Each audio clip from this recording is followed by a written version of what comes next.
Hello students, आज हम लोग स्टार्ट करते हैं ग्राफ्स ऑफ ट्रिग्नोमेट्रिक फंक्शंस। और ग्राफ्स ऑफ ट्रिग्नोमेट्रिक फंक्शंस में हम लोग जैसे y equal to sine X, Y equal to cos X, Y equal to tan X, Y equal to cot X, और ये सारे हम जो ट्रिग्नोमेट्रिक फंक्शंस हैं डायरेक्ट ग्राफ्स जो हैं वो पढ़ेंगे। बाकी जो ट्रांसफॉर्मेशंस ऑफ ग्राफ हैं वो हम सेकेंड ईयर में पढ़ेंगे फंक्शंस चैप्टर में, और ग्राफ ऑफ फंक्शंस में पढ़ेंगे। तो अभी हम सिंपली जो चैप्टर पढ़ रहे हैं ट्रिग्नोमेट्री, उसमें रिलेटेड जो डायरेक्ट जो ट्रिग्नोमेट्री के ग्राफ हैं वो हम डायरेक्ट पढ़ेंगे ग्राफ सीधे, ठीक है। तो फर्स्ट हम स्टार्ट करते हैं graph of sine X, y is equal to sine X. तो जैसे आपको ग्राफ बनाना है graph of y is equal to sine X, तो जब आप स्टार्ट करते हैं ग्राफ, आपको नहीं आइडिया होता है तो आप लोग क्या करते हैं ग्राफ में, आपको ग्राफ में पॉइंट से ये फिर पॉइंट्स से हम प्लॉट करते हैं ग्राफ को। जैसे हमने x is equal to put करते गए, उसके करस्पॉन्डिंग y की वैल्यू जाती जाएगी, और उससे फिर y और x में हम कोऑर्डिनेट एक्सिस में पॉइंट्स को प्लॉट करते हैं और ग्राफ को हम बनाते हैं ऐसे, ठीक है। तो सिंपली मैं इस ग्राफ में आपको छोटा सा एक पॉइंट ले लेता है, कौन कौन से पॉइंट लेंगे और कैसे ग्राफ बनेगा। फिर जो है नेक्स्ट ग्राफ से हम लोग डायरेक्ट ग्राफ बनाएंगे। तो पहला हम स्टार्ट करते हैं y is equal to sine X. अगर आप बोलें तो y equal to sine X के लिए हम टेबल बना सकते हैं, और टेबल का मतलब वैल्यूज ऑफ y या वैल्यू ऑफ फंक्शन या value of y when x is given, या x की करस्पॉन्डिंग वैल्यूज में। यहाँ पर आपने x लिया, यहाँ पर y लिया, और फंक्शन क्या है आपके पास y is equal to sine X, ठीक। जैसे हम यहाँ से स्टार्ट करते हैं, ये है जीरो ओरिजिन, ये कोऑर्डिनेट एक्सिस मैंने पहले से बना दिया आपका, ठीक है। अगर आपने x is equal to zero लिया तो sine zero, x is equal to zero, y equal to sine zero, y equal to sine zero zero होता है। फिर नेक्स्ट हमने x is equal to pi by three लिया, इसमें हम x axis में जो वैल्यूज हैं वो रेडियन में ले रहे हैं, क्योंकि पाई की वैल्यू 3.14 आसपास होती है, तो उसके हिसाब से ये वैल्यूज हमने ले लिया है, zero, pi by to, pi, 3 pi by to, 2 पाई, ऐसे, और इस तरफ भी ये हमने वैल्यूज ले लिया है। बाकी जो वैल्यूज होगी वो हम इसमें प्लॉट कर लेंगे। तो ये जो साइन एक्स का डोमेन रेंज होता है वो भी बता देंगे अभी। ऐसे आपने x is equal to pi by three लिखा, तो साइन पाई बाई थ्री होता है आपका 1/2। Next pi by four, pi by six, sorry, pi by six का वैल्यू होता है 1/2, पाई बाई फोर का वैल्यू होता है 1/√2। Next pi by three, sine 60 degree या sine pi by three radian is √3/2। Next pi by two, sine pi by two 1 होता है। फिर 3 pi by two, sorry, pi by two के बाद 120 मतलब 2 पाई बाई थ्री होता है आपका √3/2। नेक्स्ट वन इज आपका, आप जैसे ले देते हैं तो 135 का मतलब हो गया 3 pi by four radian 1/√2। Next is 5 pi by six, 5 pi by six का मतलब होता है 150 डिग्री, और 150 degree is 1/2। Next pi radian 0 होता है, और भी वैल्यू हम लेंगे नेक्स्ट क्वाड्रेंट में। अभी मैं आपको, जैसे आपने देखा 0 से लेके पाई तक का जो स्टैंडर्ड एंगल्स आपको आता है वो हमने लिख लिए, ठीक है। ऐसे आप यहाँ पर पाई से आगे वाले एंगल भी लिख देंगे, ठीक है, चाहे तो लिख सकते हैं। पाई से आगे वाले एंगल भी मैं लिख देता हूँ, चलो, ठीक है, ठीक। अब नेक्स्ट एंगल क्या लिखेंगे आप, pi plus pi by six, pi plus pi by six means 7 pi by six, 7 pi by six, sine 7 pi by six का मतलब sine pi plus pi by six is equal to minus pi by six, तो ये हो जाएगा आपका -1/2, ठीक। Next आपने लिखा पाई plus pi by four, pi plus pi by four means 5 pi by four, 5 pi by four का वैल्यू यहाँ से आ जाएगा माइनस, ये हमने लिखा 5 pi by four, 5 pi by four का मतलब हो गया -1/√2। फिर नेक्स्ट आपने लिखा जैसे पाई plus pi by three, pi plus pi by three का मतलब 4 पाई by three, 4 pi by three का वैल्यू आ गया -√3/2। ऐसे हम लिखते जाएंगे, पाई बाई टू ऐड कर दिया तो ये हो गया 3 pi by two, sine 3 pi by two -1 होता है। फिर pi plus 2 pi by three means 5 pi by three, 5 pi by three, pi plus 2 pi by three, 5 pi by three, और वैल्यू इसके निगेटिव हो जाएगा -√3/2। फिर pi plus 3 pi by 4 means 7 pi by 4, 4 plus 3 7 pi by 4, ये आएगा -1 by root 2। Next pi plus 5 pi by 4, pi plus 5 pi by 4 का मतलब हो गया 11 pi by 4, pi plus 5 pi by 6, ये हो गया 11 पाई बाई 6, और इसका वैल्यू होगा -1 बाई 2, और साइन 2 पाई का वैल्यू होता है 0। ठीक है, तो ये हमने सारी वैल्यूज लिख दिया। हर ग्राफ में आपको इतना सारा नहीं लिखना है, ग्राफ का ट्रेंड फिक्स कर देते हैं हम लोग कि ऐसे ऐसे ग्राफ बनता है और उसको लर्न कर लेते हैं। मैंने पहली बार इसको बताया इसलिए बता रहा हूँ। तो ऐसे देखा आपने, ये x एक्सेस है, ये y एक्सेस है, x is equal to 0, y equal to 0, x equal to 0, y equal to 0, x is equal to pi by 6, y equal to 1 by 2, x is equal to pi by 6। मैंने अगर यहाँ पर assume कर लिया pi by 6 का मतलब 1 by 2, 1 by 2 का मतलब 0.5, तो 0.5 यहाँ पर हो गया। ठीक है, 1 बाई 2 पाई बाई 6 पे 1 बाई 2। फिर नेक्स्ट आपने लिया pi by 4 1 by root 2, 1 by root 2 का वैल्यू हो जाएगा 1 अपॉन रूट 2 मतलब 2 by root 2, sorry 1 upon root 2 means 2 upon root 2 upon 2, root 2 upon 2 root 2 होता है 1.414 डिवाइडेड बाई 2, तो 0.7 के आसपास हो जाएगा, 0.707 या ऐसे कुछ 0.7 है। ठीक है, तो 0.7 जो है वो 0.5 से ज़्यादा होगा, 1 बाई 2 से ज़्यादा होगा, तो यहाँ पर कहीं पर आ गया, ये हो गया आपके पास पाई बाई 4, इस दोनों का हाफ हो जाएगा पाई बाई 4, इसका वैल्यू इंक्रीज हुआ। नेक्स्ट है आपका 3 pi by 2, pi by 3, pi by 3 यहाँ पर अगर हमने मान लिया पाई बाई 3, तो इस पर जो वैल्यू है उसका √3 by 2। Next pi by 2, pi by 2 पर वैल्यू है इसका फुल 1। ठीक है, तो ये 1 हो गया। ठीक है, तो अगर हम यहाँ से यहाँ तक देखें तो आप ऐसे ग्राफ बना सकते हैं। ये हमने पॉइंट्स को ड्रॉ कर दिया, जैसे आप इसको बता सकते हैं कि ये 1 बाई 2 है, पाई बाई 4 पर 1 बाई रूट 2 बता सकते हैं ऐसे, पाई बाई 3 पर ये √3 बाई 2 बता सकते हैं, और पाई बाई 2 पर ये वैल्यू 1 है। ठीक, नेक्स्ट आपने बाकी वैल्यूज लिया 2 पाई बाई 3, √3 बाई 2, यही सेम वैल्यू आएगा फिर से √3 बाई 2, यहाँ पर ये वाला हो गया 2 पाई बाई 3, ये रूट, फिर ऐसे सेम टू सेम ग्राफ ऐसे बनेगा। अगर आप चाहें तो बता सकते हैं ये है 2 पाई बाई 3, सेम वैल्यू आएगी 1 बाई √3 बाई 2, फिर 3 पाई बाई 4 1 बाई √2, ये जो 1 बाई √2 है यहाँ पर आ जाएगा, इसकी वैल्यू हो जाएगी 3 पाई बाई 4 पर। नेक्स्ट है आपका 5 पाई बाई 6, 5 पाई बाई 6 का मतलब ये, और इसका वैल्यू आ जाएगा 1 बाई 2, ये हो गया 5 पाई बाई 6।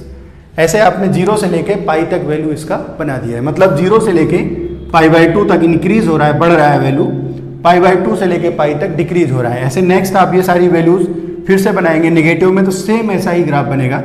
2 पाई पर 0 होता है, और 3 पाई बाई 2 पर इसका मिनिमम वैल्यू होता है -1, तो ये ग्राफ आपका कंप्लीट हो जाएगा। ठीक, समझ में आया आपको? तो इसमें हम बोल सकते हैं कि ये जो है आप ऐसे ऐसे वैल्यू बता सकते हैं, और ये हमने इसका ग्राफ बना दिया। तो ये आपका 0 से लेके ऐसे आपका ग्राफ बनेगा, ये वाला,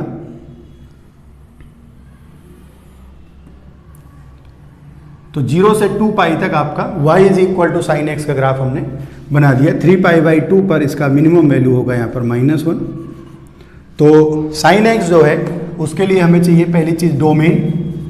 डोमेन का मतलब होता है x की वैल्यू, और x की वैल्यू होती है इसके लिए -1 to 1 क्लोज इंटरवल। एक चीज़ होती है रेंज, रेंज में यहाँ लिख देता हूँ।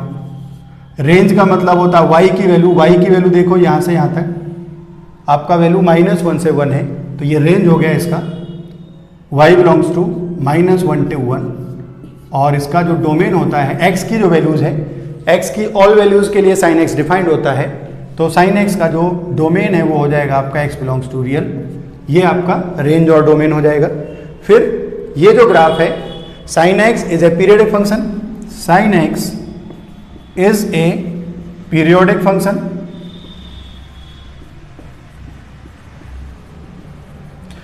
Sin x is equal to sin x is a periodic function with period 2 पाई। इसका मतलब ये है कि साइन एक्स जो है वो पीरियडिक फंक्शन है 2 पाई, तो 2 पाई इंटरवल के बाद साइन एक्स का ग्राफ जो है वो रिपीट होने लगेगा।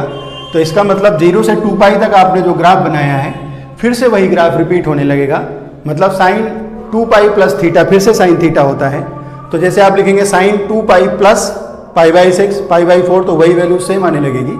तो 0 से 2 पाई में जो आपने ग्राफ बनाया है सेम टू सेम ग्राफ, बस आपको 0 से 2 पाई तक याद रखना है कि 0 से 2 पाई तक ये ग्राफ है। इसके बाद आप फिर से 2 पाई के इंटरवल में 0 से 2 पाई 5 पाई बाई 2, यहाँ पर होगा कितना 3 पाई, ये होगा आपका 7 पाई बाई 2, ठीक है, और आगे 2 पाई होगा। तो फिर से वही ग्राफ रिपीट होगा, मतलब यहाँ से लेके यहाँ तक ये ग्राफ ऐसे बनेगा। फिर नेक्स्ट ये ग्राफ ऐसे बनेगा। तो अगले 2 पाई के इंटरवल में फिर से एक ग्राफ बन जाएगा। आप ऐसे यहां पर बना देंगे, ये -1 है तो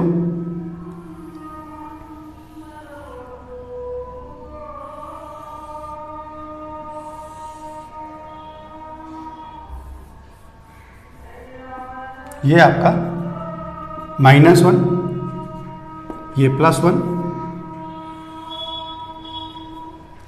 तो ये आपका फिर से देखो 2 पाई के इंटरवल में फिर से पूरा ग्राफ बन गया। तो sign X is a periodic function with period 2 पाई। आप 0 से 2 पाई तक साइन का ग्राफ ये याद रखो, 0 से 2 पाई तक आपने जो ग्राफ बनाया है वही ग्राफ आप रिपीट करते रहेंगे और ये ग्राफ हो जाएगा y is equal to sine X का ग्राफ। साइन एक्स की जो मैक्सिमम वैल्यू होती है वो 1 होती है, साइन एक्स की जो मिनिमम वैल्यू होती है वो -1 होती है, और इसका जो रेंज है साइन एक्स की वैल्यू आपको पता है, sine X is lying between -1 to 1, तो ये y equal to sine X का ग्राफ बन गया। ठीक है, नॉर्मली आपको याद कैसे रखना है, आप 0 से 2 पाई तक साइन एक्स का ग्राफ याद रखो और उसके बाद आप पूरा ग्राफ जो है वो ऐसे ड्रॉ कर सकते हैं। मीन्स आप कोऑर्डिनेट एक्सिस बनाओ, 0 pi by 2 pi 3 pi by 2 and 2 पाई। ठीक है, इसका मतलब 0 से लेके पाई तक ऐसे बना देना है, 2 पाई तक ये बना देना। इतना ग्राफ आप याद रखो 0 से 2 पाई तक, और फिर यही ग्राफ आप रिपीट करते रहो। जैसे आपको बनाना है तो आप ऐसे बनाते जाओ, ये 2 पाई हो गया, ये 3 पाई हो गया, ये 4 पाई हो गया। ठीक है, ये आपका नेक्स्ट ग्राफ है, graph of y is equal to cos X. y equal to cos X में भी जो डोमेन होता है या x का वैल्यू होता है, cos x is defined for all values of x, means domain of cos x is x belongs to real number, और रेंज जो होता है आपको पता है cos x is from -1 to 1, cos x का जो वैल्यूज होता है वो -1 से 1 होता है, that means cos x is from -1 to 1, तो y जो है उसको रेंज बोलते हैं, -1 से 1 हो जाएगा। ठीक, तो यहाँ पर हम ये -1 और +1 और बना देते हैं, ये -1 ये +1। अब जैसे अभी आपने टेबल बनाया था, पूरा टेबल बनाते हैं हम लोग 0 से लेकर 2 पाई तक का, फिर पॉइंट्स को प्लॉट करते हैं और उसके हिसाब से फिर जो जो ग्राफ होगा उसके हिसाब से हम बनाते हैं। ठीक है, तो नॉर्मली आपको पता है cos 0 का जो वैल्यू होता है, cos 0 इज 1, तो cos 0 1 है तो ये पॉइंट मिल गया आपको। ठीक है, cos 0 के बाद आपको cos पाई पता है, cos पाई होता है आपका 0, फिर अगर आप चाहें तो पाई बाई 4 बता सकते हैं, पाई by 4 is 1/√2, pi by 3 means pi by 6 means 30 degree, pi by 6 radian, यहाँ पर रेडियन में लेते हैं हम लोग एक्स एक्सिस में, तो इसका वैल्यू होता है √3/2, ये हमने मान लिया √3/2 है। ठीक है, पाई बाई 4 में हमने मान लिया 1/√2, आप चाहें तो वैल्यू लिखते जा सकते हैं, दिस इज √3/2, दिस इज 1/√2, फिर पाई बाई 3 जो होता है वो उसका वैल्यू 1/2 होता है, 1/2 यहाँ पर आ गया। तो यहाँ से लेके यहाँ तक हमने ये नंबर आपके ज्वाइन करा दिए। ठीक है, ये वाला आपका वैल्यू हो गया, ये वाला वैल्यू हो गया, ये वाला वैल्यू हो गया, ये 1/2 हो गया। तो ऐसे 0 से पाई/2 का हो गया। नेक्स्ट cos पाई जो होता है वो -1 होता है, सेम टू सेम ऐसे ग्राफ जाएगा आपका डिक्रीज करके, यहाँ पर cos पाई पे जो है वो -1 पहुँच जाएगा। फिर 3π/2 cos 0 होता है। तो ये आपका ऐसे ग्राफ बन जाएगा। आप चाहें तो पॉइंट्स लिख सकते हैं 2π/3 और 2π/3 के बाद 3π/4, 3π/4 के बाद आगे 5π/6, ऐसे π-1 और फिर ये आपका, फिर इसके बाद फिर से इसका वैल्यू ये देखो आप 0 से π/2 फर्स्ट क्वाड्रेंट पॉजिटिव, π/2 से 3π/2 second and third quadrant negative. अब ये 3π/2 से लेके 2π तक होता है फोर्थ क्वाड्रेंट में पॉजिटिव होता है और वैल्यूज जो है वो ऐसे बढ़ेगी आपकी और 1 तक जाएगी। 1 है आपका यहाँ पर। तो ये आपका 0 से 2π में ग्राफ हमने ड्रॉ कर लिया।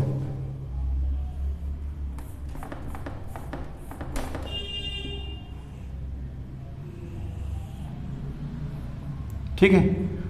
अब अगर हम देखें इतना ग्राफ अगर आप देख लो 0 से 2π तक, इतना ग्राफ आप याद रखो, because cos x is periodic function, cos x is a periodic function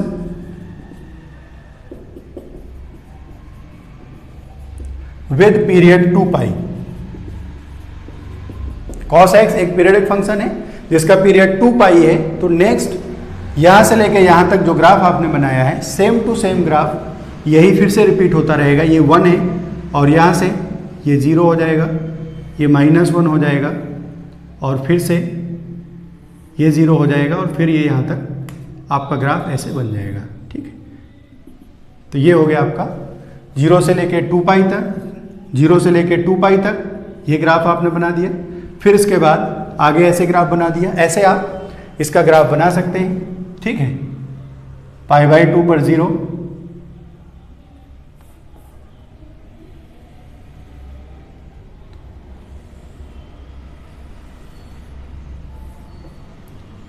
ये हो गया आपका -2π तक। तो ये आपका cos x का जो ग्राफ है ऐसे बन जाता है। ठीक है।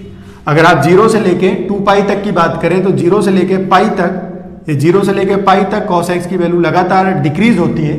यहाँ पर 0 पर वैल्यू π होती है, π से लेके π/2 तक डिक्रीज और ये डिक्रीज घटती जाएगी वैल्यू अप टू -1 तक। फिर π पर वैल्यू -1 होता है और ये जो है यहाँ से यहाँ तक कंटिन्यूअसली इंक्रीज होगा। तो cos x is decreasing from 0 to π और π to 2π तक इंक्रीजिंग होता है, बढ़ता है वैल्यू। तो ये y is equal to cos x का ग्राफ है। ठीक है। cos x की अगर हम बात करें तो cos x 0 कहाँ पर है? π/2, 3π/2, 5π/2, 7π/2, -π/2, -3π/2, इन सब पर cos x का वैल्यू 0 है। sin x का वैल्यू होता था 0 पर 0, π, 2π, 3π, 4π और nπ पर। तो cos x equal to 0 at x is equal to 2n + 1 π/2। तो ये आपका y equal to cos x का ग्राफ हुआ। और नेक्स्ट थर्ड ग्राफ हम लोग स्टार्ट करते हैं y is equal to 10x का। This is the graph of y is equal to 10x। हमें ग्राफ बनाना है y इक्वल टू 10x का।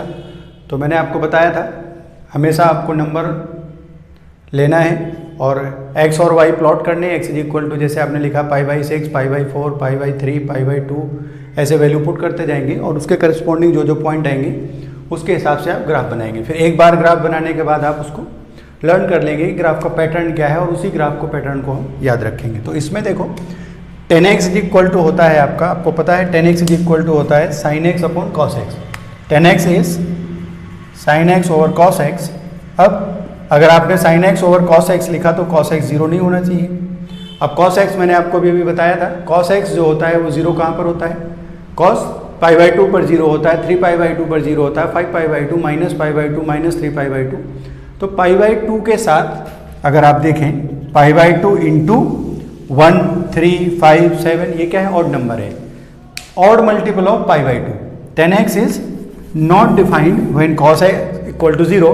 That means 10x is not defined when x is equal to odd multiple of π/2। Odd multiple of π/2 means odd number into π/2। तो π/2 into 2n + 1, 2n + 1 into π/2 पर 10x defined नहीं होता है। That means x की जो values होती है वो आपका रियल नंबर्स में से ये नंबर्स एक्सक्लूड हो जाएंगे। ये नंबर सॉल्यूशन से या ये नंबर जो है वो इंटरवल से आप उसको हटा देंगे, जैसे π/2, 3π/2। तो 10x का जो डोमेन होता है वो होता है real number -2n + 1 π/2। Because 2n + 1 π/2 पर cos x डिफाइंड नहीं होता है, cos x 0 होता है। 10x इज नॉट डिफाइंड या +∞ -∞ होता है। इसमें आप वैल्यू याद नहीं रखेंगे, नहीं तो अभी अब मैं बताऊंगा प्रॉब्लम क्या होता है।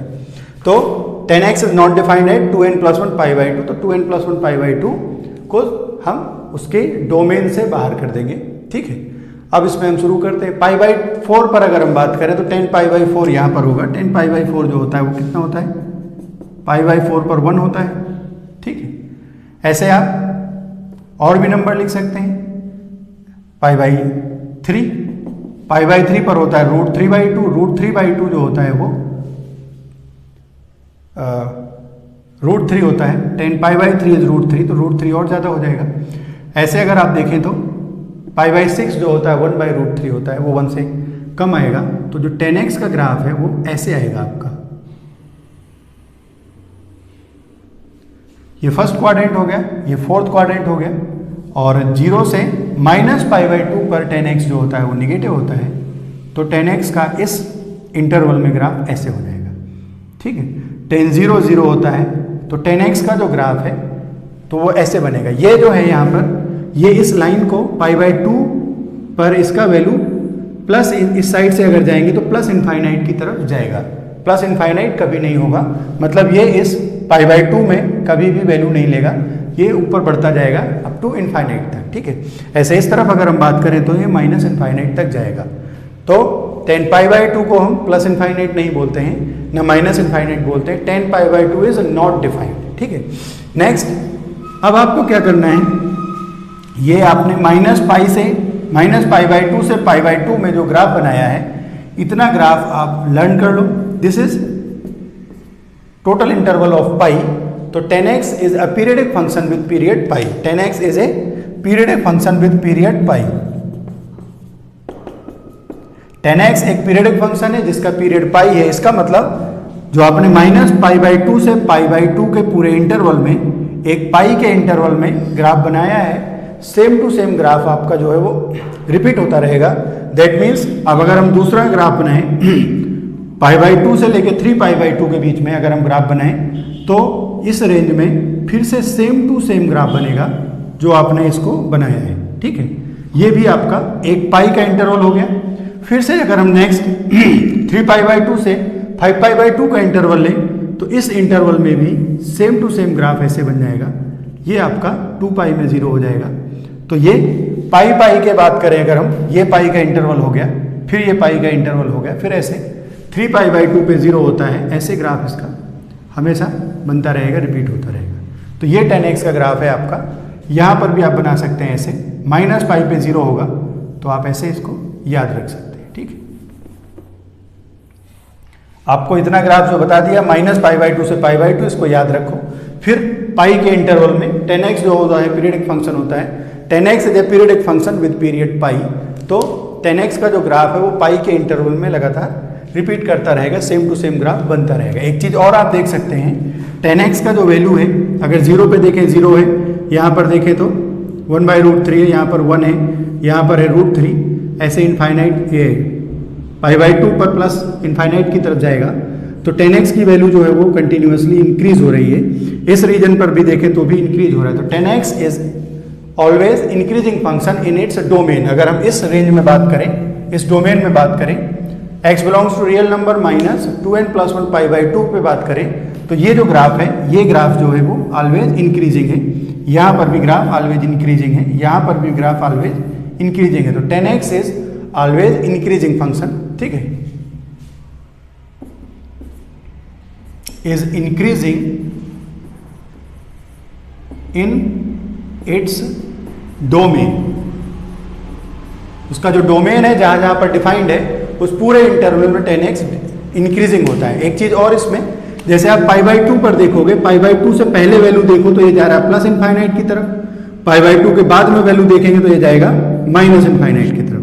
तो 10 π/2 plus minus infinite, 10 π/2 minus plus infinite. तो 10x जो है वो π/2 पे इसीलिए डिफाइंड नहीं होता। अगर सेम वैल्यूज होता दोनों का तो बोल सकते थे कि डिफाइंड है। आप कभी भी 10 π/2 इक्वल टू प्लस इनफाइनाइट नहीं लिखेंगे ना माइनस इनफाइनाइट लिखेंगे। 10 π/2 इज नॉट डिफाइंड। ग्राफ इसका 10 π/2 पर कोई भी ग्राफ कहीं पर भी प्रेजेंट नहीं होगा। 10 3π/2 पर ग्राफ प्रेजेंट नहीं होगा। ऐसे इसका 10x का ग्राफ बनेगा आपका, ठीक है।